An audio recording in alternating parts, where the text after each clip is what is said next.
Hey, what's up, everybody? It's your boy David, and I'm coming at you with another episode of the Free Play Mode Quick Hit, and it is June 12th, 2015. And as you know, and if you are a huge fighting game fan, you've seen the latest Street Fighter V video with the breakdown of the quote unquote new battle system. And if you saw the New Gaming Orders podcast that I was on last night, with the segment regarding Street Fighter V, I did give a bit of opinion about it.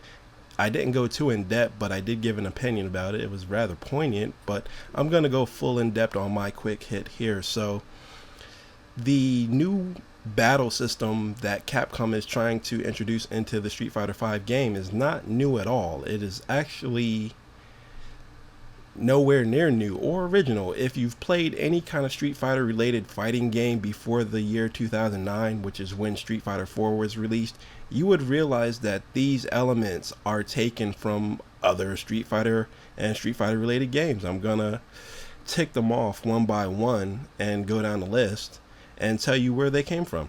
The first one is the Critical Arts system, and that is straight from Street Fighter 4. They simply renamed the Ultra combos into Critical Arts and gave them longer cinematics.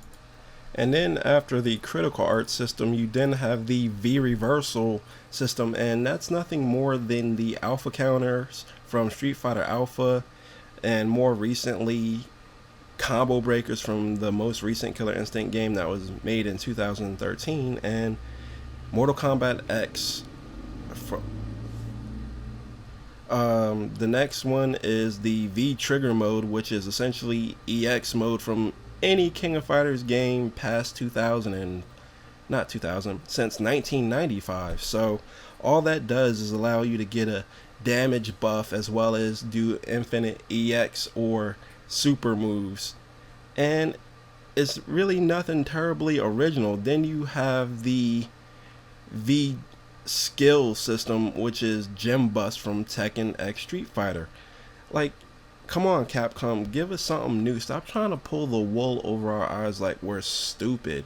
It really does look like that Capcom didn't give any kind of real thought going into this Street Fighter V, which brings me to my next thing.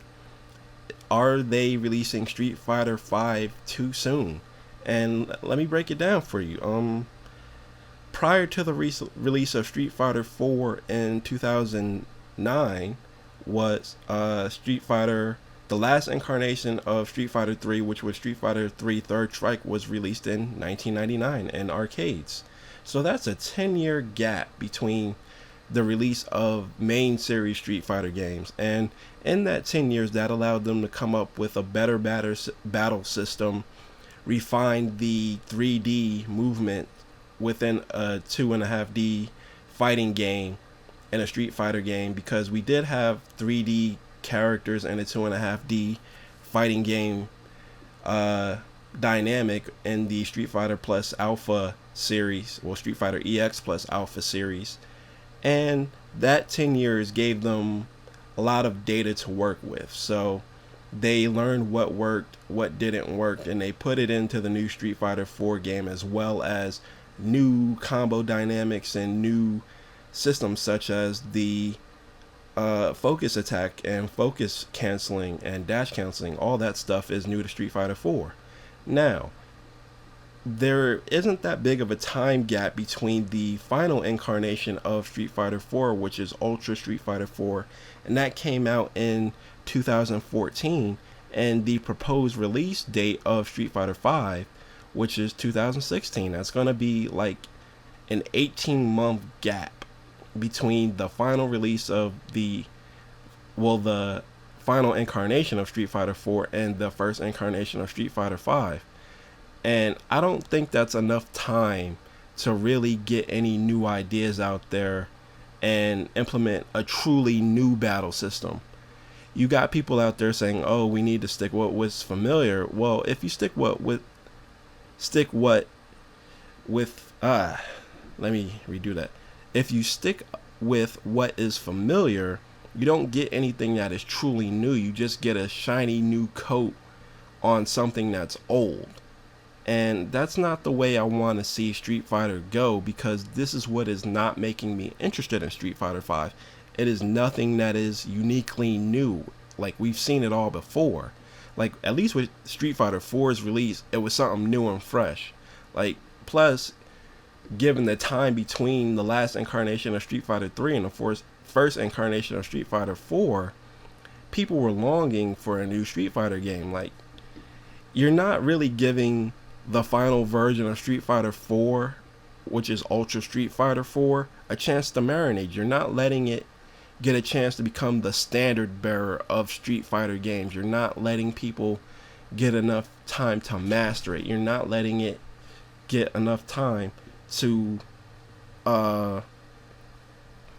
make its tournament rounds. You're not allowing the game proper shelf life.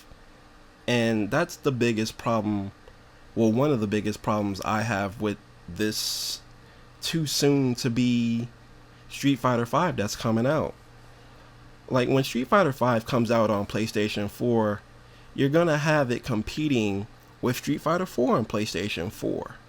And that makes no sense. Like, Street Fighter 4 on PlayStation 4 just came out not too long ago, like maybe 2.5, 3 weeks ago. And by this time next year, Street Fighter 5 is going to be out. And you're going to have two Street Fighter games that have come out within a year of each other, fighting for supremacy on the same console, because Street Fighter 5, as people know by now, is a PlayStation 4 exclusive. So you're going to have people like trying to go back and forth between Street Fighter 4 and Street Fighter 5, trying to find their niche. And it's only going to end up hurting both games, because you're not going to have a dedicated crowd going to one game. Because, like, even though you still have people playing Third Strike, they, by and large, have moved over to Street Fighter 4. So you're going to have a lot of people split between both games, Street Fighter 4 and Street Fighter 5, because you're going to find people like, I really don't like Street Fighter 5, I'm going to stick with Street Fighter 4. And since Street Fighter 4 is already on the PlayStation 4, I don't have to go back to an older console to play my game. And then you're going to have people who move on from Street Fighter 4 and stay with Street Fighter 5. So you're essentially going to split your own audience. And I don't think that's a good thing. I want to know what you guys out there think about both of these topics. Leave a comment in the comment section below if you're feeling creative. Leave a video comment. And as always, thumbs up or thumbs down. And if you're not subscribed to this channel, please do so and tell your friends about it. This is David from the Free Play Mode signing off. Hope you have a good evening. Peace. I'm out.